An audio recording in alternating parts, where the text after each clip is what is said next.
Meus amados irmãos, saúdo a todos com a paz do Senhor. Abra sua Bíblia, livro de Neemias, capítulo 2. Neemias, capítulo 2.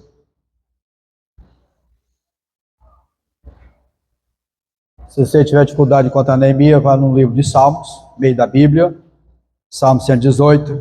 Você volta, Jó, aí Esté, você vai chegar em Neemias. Como é fácil, não for? Versículo 11, diz assim: E cheguei a Jerusalém, estive ali 3 dias, e de noite me levantei, eu e poucos homens comigo, e não declarei a ninguém o que Deus me pôs no coração para fazer em Jerusalém. E não havia comigo animal algum, senão aquele em que estava montado. E de noite saí pela porta do vale, para a banda da fonte do dragão e para a porta do monturo. Contemplei os muros de Jerusalém que estavam fendidos e as suas portas que tinham sido consumidas pelo fogo. E passei a porta da fonte e ao viveiro do rei, e não havia lugar por onde pusesse passar cavalgadura que estava debaixo de mim. Então de noite subi pelo ribeiro e contemplei o muro e voltei, entrei pela porta do vale e assim voltei. Capítulo 3, versículo 1, 2, 3 diz assim: E levantou-se Eliasibe, o sumo sacerdote, com seus irmãos os sacerdotes, edificaram a porta do gado, a qual consagraram, e levantaram as suas portas até a torre de Meá, consagraram até a torre de Ananel. E junto a ele edificaram os homens de Jericó, também ao seu lado edificou Zacu, filho de Inri, e a porta do peixe edificaram os filhos de Asenaá, a qual endireitaram, emadeiraram e levantaram as suas portas com as suas fechaduras e os seus ferrolhos. Amém? Podem tomar vossos assentos. Meus amados, irei começar hoje um estudo sobre as portas de Jerusalém. A Bíblia é muito rica em linguagem figurada e, sem forçar o texto, ela tem algumas aplicações. Ruim é quando você força o texto a fazer uma aplicação que não tem nada a ver, né? Mas aquilo que iremos falar está contextualizado e vamos entender que tudo do Antigo Testamento era a figura do Novo Testamento, alguma coisa que Deus queria passar. Eu quero dar um tema: qual o significado das portas de Jerusalém? Por causa da desobediência deliberada ao Senhor Deus, o reino do norte, composto por 10 tribos, foi destruído pela Síria. E para contemplar a humilhação, ainda mais os filhos de Israel, levou os cativos para Mesopotâmia. E isso aconteceu no ano 722 a.C. E o ano 586 a.C. foi a vez do reino do sul, das tribos de Judá e de Benjamim. Veio Nabucodonosor contra Jerusalém, deitou por terra o templo e derribou os muros da cidade.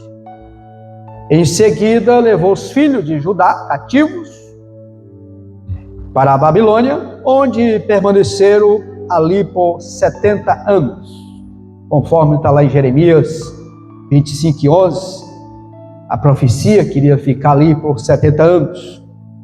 E com a ascensão do Império Medo-Persa, no ano 536 a.C., o rei Ciro, orientado, instigado por Deus, permite que um grupo de judeus retorne a Jerusalém a fim de reconstruir os muros da cidade e reerguir o templo que havia sido destruído. O Senhor, Ele sempre dá um escape aos seus servos, quando estes honram e lhe obedecem à palavra. Deus honra. Observamos que Ciro era um rei gentil. O que nós aprendemos? Isso nos mostra que Deus, para cumprir o seu propósito, Ele usa quem Ele quer e como Ele quer. Esse rei, havia uma profecia por Isaías, se não me engano, Isaías 44, que Deus ia levantar este homem para trazer o povo. E olha que Isaías foi bem antes, mas havia essa profecia. Quando ele assume o reinado, alguém fala para ele dessa profecia. E ele disse, foi Deus que falou, vai cumprir a profecia. E então, sobre a proteção de Ciro, uma primeira leva de judeus, alguns historiadores chegam até a dar número exato de 42.360 pessoas, judeus, que retornaram, sobre a liderança de Zorobabel. Eles retornam a Jerusalém para reconstruir a cidade e a casa de Deus. Vamos conferir isso aqui no segundo livro das Crônicas. Observamos que crônica é primeiro, não é segunda. É capítulo 36, versículo 22 e 23 diz assim: porém, no primeiro ano de Ciro, rei da Pérsia, para que se cumprisse a palavra do Senhor pela boca de Jeremias, aqui onde entra Jeremias 25 e o versículo 10, diz: despertou o Senhor o espírito de Ciro, rei da Pérsia, o qual fez passar pregão por todo o seu reino, como também por escrito, dizendo: assim diz Ciro, rei da Pérsia, o Senhor Deus dos céus me deu todos os reinos da terra e me encarregou de lhe edificar uma casa em Jerusalém, que está em Judá. Quem dentre vós é de todo o seu povo, que suba, e o Senhor seu Deus seja com eles. Aqui encerra o livro, o segundo livro das Crônicas. Interessante que ele encerra somente com essa mensagem. Mas quando nós olhamos para o livro do Êxodo, no capítulo 1, nós vamos ver a repetição desse mesmo capítulo. Quando Deus, falando, ele transmitindo aquilo que Deus havia ordenado. Interessante, no capítulo 1, ele mandou anunciar o povo, o qual fez passar pregão, ou seja, anunciando por todo o seu reino, como também por todo escrito, dizendo: assim disse. Ciro estava autorizando o povo de Israel retornar para reconstruir os muros. E ano passado nós tivemos uma lição exatamente falando sobre isso, que os judeus, eles nem todos quiseram retornar. Era a promessa de Deus trazer eles de volta, mas eles estavam bem empregados, trabalhando. Tinha acabado a escravidão do período de Nabucodonosor, e agora ele estava sobre o Império Sírio, bem à vontade. E disse: é que nós vamos voltar para Jerusalém, para reconstruir uma cidade destruída, e muitos ficaram por lá. E veio esta leva que retornaram para a reconstrução. Então a população de Israel, no Êxodo, na época do Êxodo de Israel, a população de Israel era, de acordo com alguns cálculos, aproximadamente 3 milhões de pessoas. Mas esse número, ele foi decrescendo, a proporção que o povo se rebelava contra Deus. E a desobediência é o pecado, e todo pecado traz irreparáveis consequências. E foi o caso de Israel. Por isso, nós devemos afastar de tudo que possa prejudicar a nossa comunhão com o Senhor nosso Deus. Porque Israel, a consequência dele foi a desobediência. Agora Zorobabel começa a reconstrução pelo altar. Interessante que ele começa pelo altar. Aqui no capítulo 3 de Êxodo, versículo 2 e 3 diz: E levantou-se Jesus, filho de Josadaque, e seus irmãos os sacerdotes, Zorobabel, filho de Saltiel, e seus irmãos, e edificaram o altar do Deus de Israel, para oferecer sobre ele holocaustos, como está escrito na lei de Moisés, o homem de Deus, e firmaram o altar sobre as suas bases, porque o terror estava sobre eles, por causa dos povos da terra, e ofereceram sobre ele holocausto ao Senhor, holocausto de manhã e de tarde. Quando começou a construir, começou os levantes. E aí foi onde ele for buscar a Deus, oferecer sacrifício ao Senhor. E tem gente que começa o levante e ele desiste, né? E eles foram buscar o Senhor, a presença de Deus.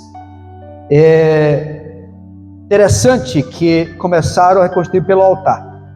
Se esse se acha em ruína, nada prospera no meio do povo de Deus. Se o altar não tiver consertado, nada dá certo. Tudo que faz dá errado. Algum tempo depois, os inimigos levantaram-se e denunciaram a construção da cidade ao rei de Medo-Pérsia. E a denúncia, nessa ocasião, já era Artaxerxes.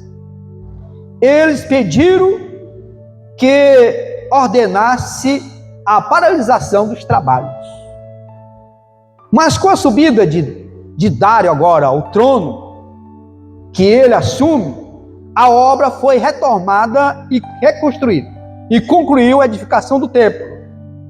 O templo, que ele chamava o Santo Templo, foi reinaugurado em 516 a.C. Depois você pode observar no capítulo 6 de Êxodo, versículo 13 ao 22, fala dessa construção. Então, só para nós situar como que foi o povo que veio para reconstruir. Agora aparece Neemias. E quem era Neemias? Neemias, o seu nome significa Deus consola. Diz que ele era filho de Elcalias e seu irmão chamava-se Anani. Foi o que trouxe a mensagem para Neemias. E ele trabalhava na corte persa. Ele exercia a função ali de copeiro do rei Artaxerxes I. Como se vê, Deus, ele usa as pessoas segundo o seu querer, de acordo com a sua vontade. Mas qual que era a função de um copeiro? Ele era um oficial real, que tinha a função de servir bebidas ao rei e, por extensão, garantir que as bebidas não fossem envenenadas.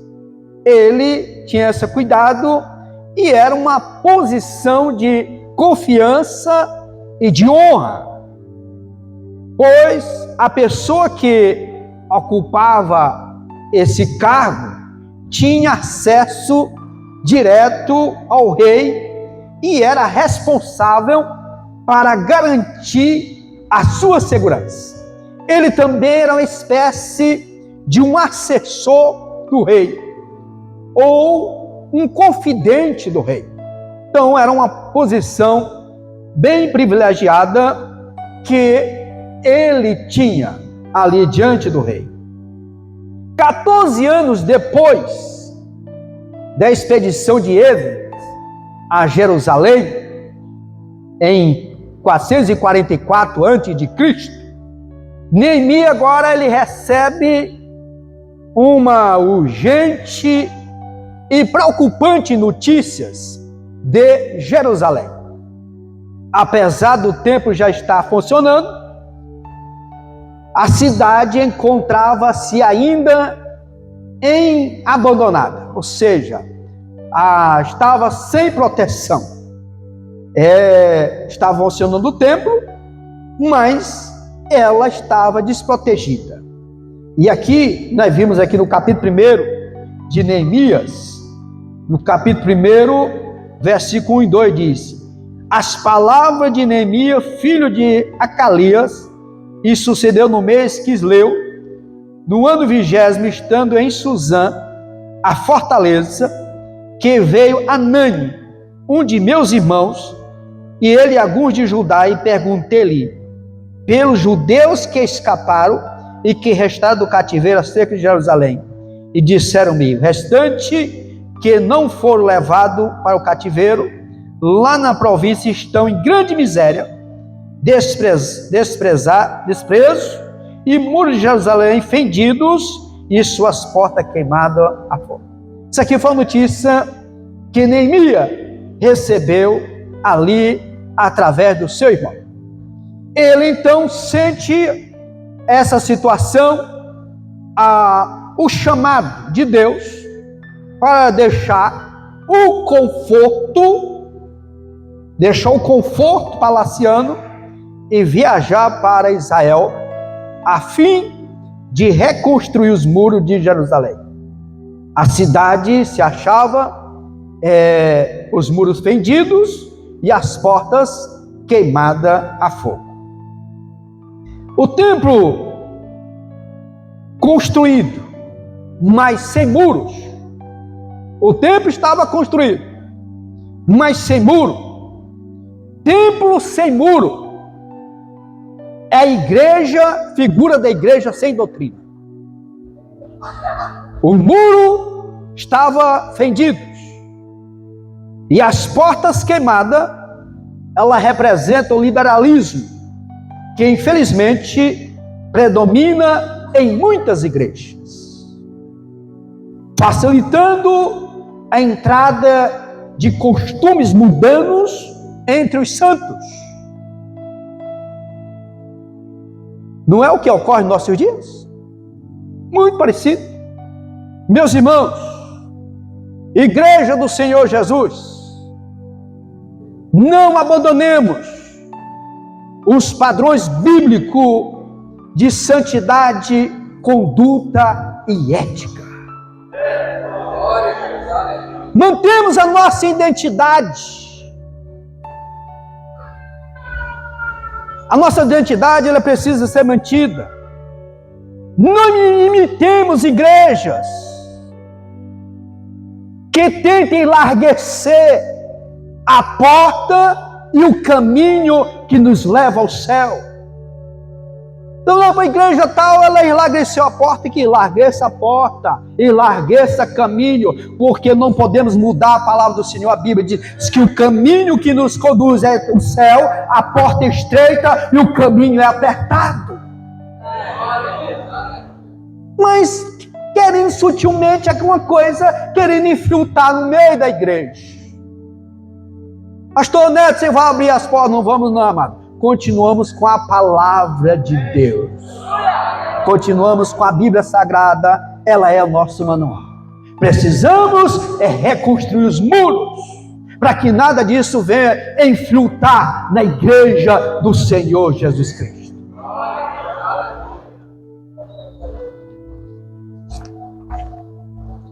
Quando ele recebe a notícia, ele tomou o quê? Uma atitude. Versículo 4, capítulo 1.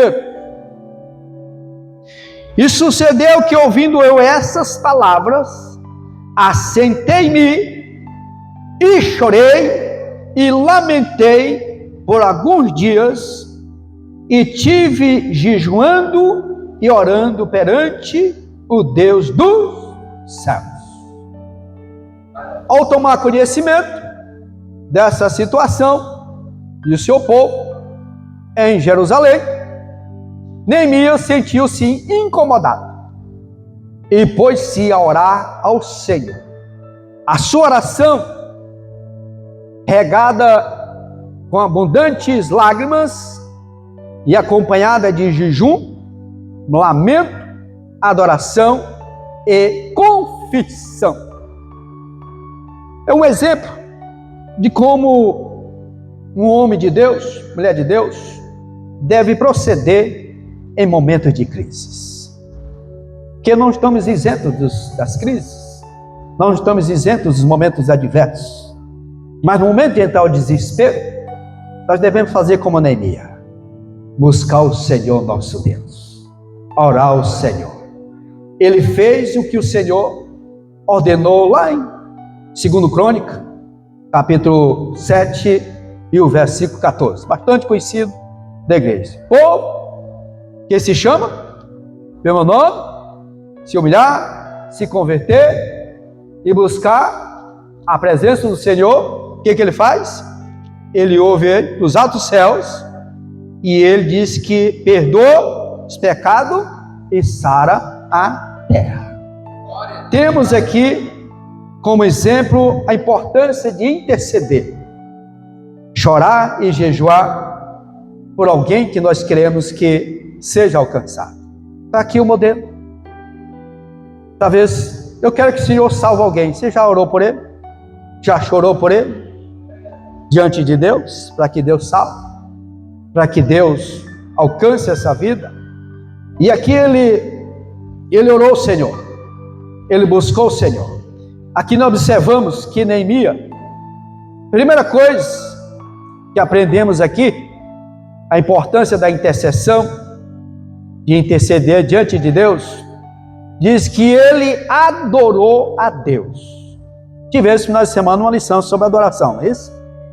E disse: ah, Senhor, Deus dos céus, Deus grande e terrível, que guarda o conserto e a benignidade para com aqueles que te amam e guardam os teus mandamentos. Versículo 5.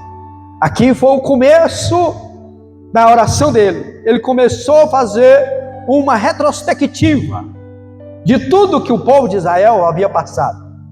Neemias não iniciou a sua oração pedindo, não, ele iniciou adorando a Deus. Antes de pedir, de suplicar, nós cristãos devemos adorar e exaltar o nome do Senhor. Devemos adorar Ele pelo que Ele é, em primeiro lugar, pelo que Ele é, independentemente do que venha a fazer em nosso favor. Devemos adorar a Deus pelo que Ele é, não por aquilo que Ele faz por nós. Porque senão nós estamos querendo um Deus garçom, que só serve, né? Adorar Ele, não. Quando você servir, tudo bem. Se não, se Deus dizer um não, começa a recuar, começa a murmurar, reclamar de Deus. E ele aqui, ele diz que não, ele começou pela adoração. Ele agora intercede pelo seu povo. Versículo 6.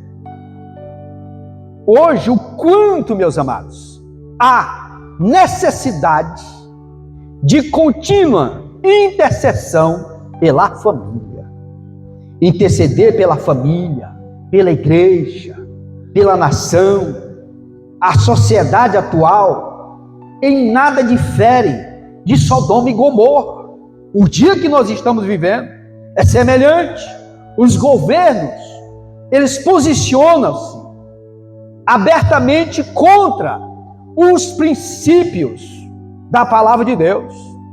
O aborto é defendido como caso de saúde pública e não de ética e de moral. O homossexualismo tem expresso apoio das autoridades. E por isso a igreja precisa orar e suplicar ainda mais. Precisa orar e suplicar diante do Senhor, intercedendo pela nossa nação. É um dever nosso de interceder. Temos de interceder por alguém que está perecendo. É o dever nosso de interceder. Não é dividir força com o governo, não, é de orar ao Senhor nosso Deus.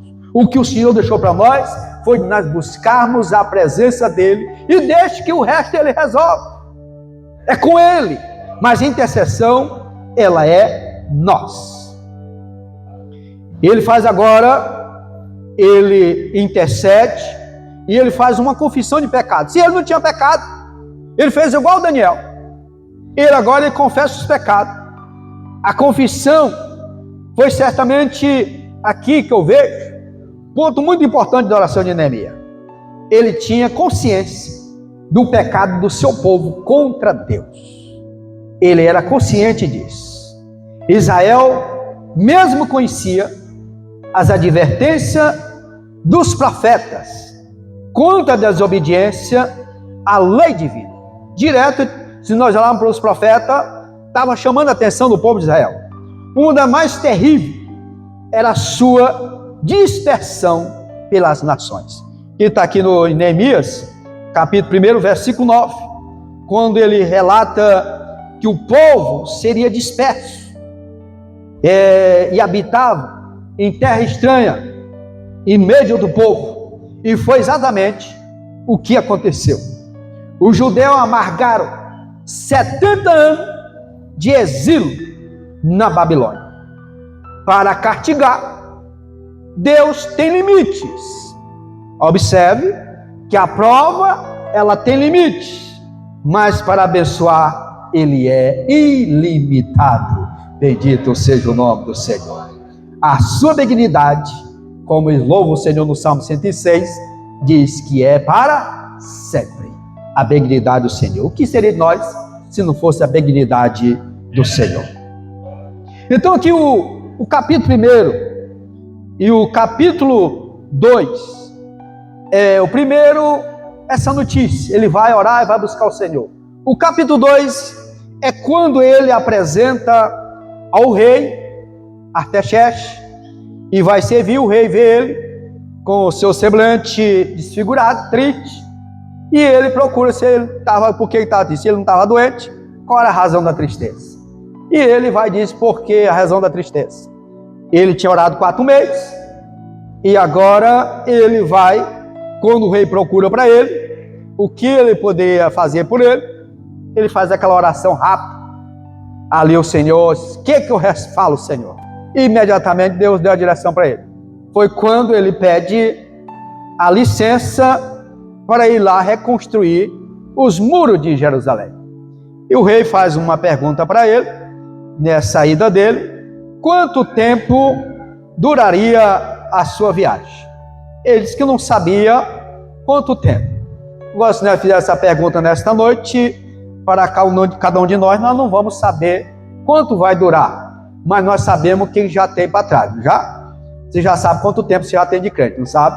Nós não sabemos quanto temos ainda para encontrar com o Senhor Jesus Cristo, mas nós estamos aguardando Ele.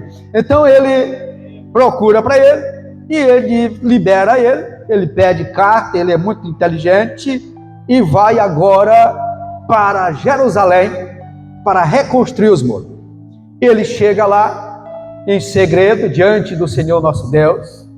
Ele começa um trabalho ali de observação, que é algo interessante observar.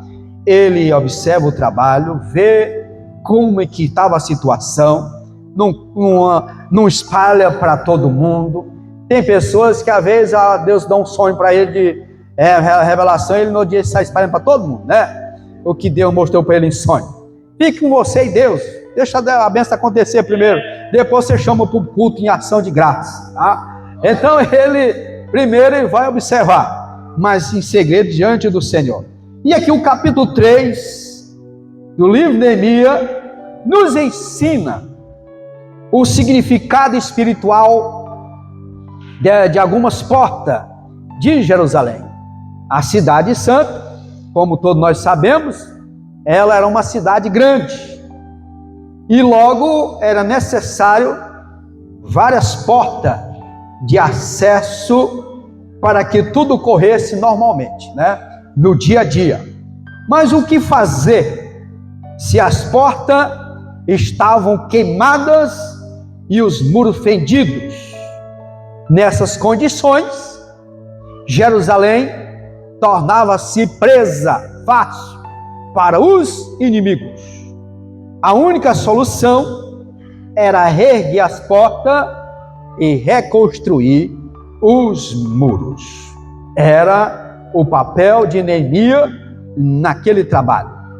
E ele agora, começa, sabendo que a construção demorou 52 dias de trabalho árduo, de muitas perseguições, mas Neemias, ele não desistiu do que Deus havia chamado, do seu propósito. Não desista da sua chamada, não desista daquilo que Deus chamou para você fazer. Não olha para a crítica, não olha para o levante, mas olha para aquele que lhe chamou, aquele que vai lhe recompensar pelo seu trabalho. Bendito seja Deus. E aqui ele começa erguendo os muros, tinha que levantar, outros só era reparo. Tinha lugar que tinha que levantar. E ele dividiu em equipe. Nós aprendemos aqui que ele dividiu em equipe. Não queira trabalhar sozinho, delegue, forme equipe para trabalhar. Não faça tudo sozinho não, senão você vai chegar ao final do ano cansado, né? Ele dividiu, ele colocou parte para trabalhar. Era uns trabalhando, outros vigiando, porque não adianta trabalhar sem vigiar. Ele tem um trabalhando e vigiando, e também orando ao Senhor, porque a batalha era grande. A nossa batalha, nós sabemos que não é contra a carne ou sangue, como foi lido aqui nesta noite, mas é contra as hostes espirituais. Então nós precisamos de oração. Você que trabalha no nome do Senhor, tem uma vida de oração e uma vida de vigilância. Então aqui ele começa edificando as portas. Observe que começa aqui pela porta das ovelhas ou porta do gado, como é a Bíblia, algumas versões fala a porta do gado, outros fala a porta das ovelhas, do versículo 1 do capítulo 3. De acordo com alguns estudiosos, essa porta situava-se na entrada mais oriental, do lado norte das muralhas de Jerusalém. Vamos ver aqui em Neemias, capítulo 12 de Neemias, e o versículo 39, 12 e 39 diz: E desde a porta de Efraim, e desde a porta velha, e desde a porta do peixe, e da porta de Ananiel, e a torre de Meá, até a porta do gado, e prepararam a porta da prisão. Aqui ele relatando aqui na consagração. Aqui no capítulo 12 é quando elas foram apresentadas. E nós olhamos lá para o Evangelho, segundo escreveu João, no capítulo 5 e versículo 2, diz assim: Ora, em Jerusalém, próximo à porta das ovelhas, um tanque chamado em hebreu Betesda, o qual tem 5 alpendres, e neste jazia grande multidão de enfermos, cegos, coxos, paralíticos, esperando o movimento das águas. Ali, exatamente nesse lugar. E de acordo com registro histórico, nós vimos aqui de Neemias, capítulo 3, o versículo, nós vimos aqui, lemos o 1, 2 e o 3, mas no 32 diz assim: E entre a cama do canto da porta do gado, repararam os ourives e os mercadores. Quase 5 séculos mais tarde, Jesus Cristo, ele curou um homem que estivera paralítico durante 38 anos, que geralmente era deixada ali naquelas proximidades, como já lemos aqui, onde havia aqueles pavilhões. A porta das ovelhas, ela é uma figura de Cristo. Ela é uma figura do Senhor Jesus. É a porta da salvação. É o bom pastor. Ele diz que lá em João 10, que ele é o bom pastor. Ele mesmo diz que ele era a porta. Vamos ver lá João 10 e 9 diz: eu sou a porta, e se alguém entrar por mim, salvar-se-á, entrará e achará, sairá e achará pastagem. E no versículo 10, nós vimos aqui o Senhor Jesus, ele se identificando no versículo 7, ele diz: tomou, pois diz, em verdade digo, que eu sou a porta das ovelhas. No versículo 7, ele se identifica como a porta das ovelhas. Não há salvação senão em Jesus Cristo. Somente Ele pode salvar. Por isso que essa porta das ovelhas, é uma figura. Ele é a porta do aprisco de todos aqueles que entram por ela. E só tem Ele para salvar.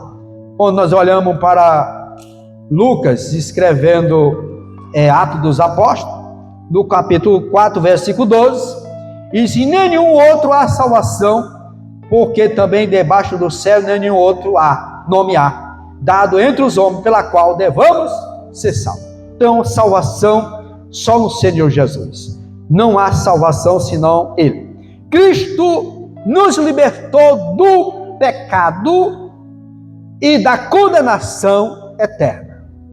O sumo sacerdote ou sumo pastor morreu pelas nossas iniquidades, libertando-nos do castigo do pecado, que é a morte. O salário do pecado é a morte, mas Ele nos livrou. Como igreja do Senhor, devemos proclamar ao mundo que Jesus é o único caminho que nos leva a Deus. Então, essa responsabilidade é nossa. A porta da salvação, nós sabemos que ela está aberta. Através do sacrifício de Deus, ela é aberta. E é o momento da oportunidade. Tem pessoas que estão em busca de muitas outras oportunidades e esquece que a maior oportunidade para o ser humano é ele entrar por esta porta que é o Senhor Jesus Cristo. É a porta da salvação. Jesus, Ele está à nossa espera. Todos aqueles que entram por essa porta. Nós, pela bondade, estamos nesta porta, mas nós precisamos zelar para que não saímos de lá. Permanecemos na porta que é o Senhor Jesus. Interessante que Jesus, Ele é essa porta de acesso. E para entrar nela, precisa de humildade. Precisamos nos humilhar. Precisamos reconhecer que Ele é o Senhor. E essa porta, Jesus já era uma figura também. Quando nós vimos com Israel, quando foram invadir Jericó, que aqueles espias chegaram ali na casa de Raabe, e ela acolheu eles, protegeu eles, e ela disse: olha, quando vocês tomarem aqui, que aqui o pessoal não tem mais nem banho, vocês entrar, me protejam, e eu tenho que guardar a vida de vocês. Aí nós vemos duas situações. A Bíblia diz que estava aquele fio de escarlate, naquele cordão vermelho, que era a figura do sangue do Senhor Jesus, como Ele nos purifica do nosso pecado. Mas também tem uma mensagem ali, que os Espíritos dizem: olha, vocês precisam estar por dentro da porta. Se estiver pelo lado de fora, nós não temos nenhum compromisso. Para aqueles que estão fora da porta, o Senhor não tem compromisso. Nós precisamos estar na porta, que é o Senhor Jesus Cristo. Não saia da porta. Mardoqueu, quando ele foi honrado, que Amã saiu desfilando rua abaixo, levando ele, honrando pelo feito que ele tinha feito, protegido ali o rei. Quando ele desceu daquela cavalgadura e tirou todas aquelas vestes reais que estavam, ele voltou lá para a porta, lá onde ele estava. Ele não foi se envaidecer, ele não se engrandecer, ele voltou para a porta. Não queira sair da porta para ir conhecer o mundo. Não, o mundo você já veio de lá, você já entrou nessa porta, então permaneça até o dia que nós encontramos com o Senhor das mansões celestiais. Aleluia. Amém, glória a Deus. Então aqui ficamos hoje nessa primeira porta, que é a porta das ovelhas. Querendo Deus, na próxima terça-feira nós iremos falar sobre a porta do peixe, a porta velha e a porta do vale, até nós concluirmos essas portas de Jerusalém.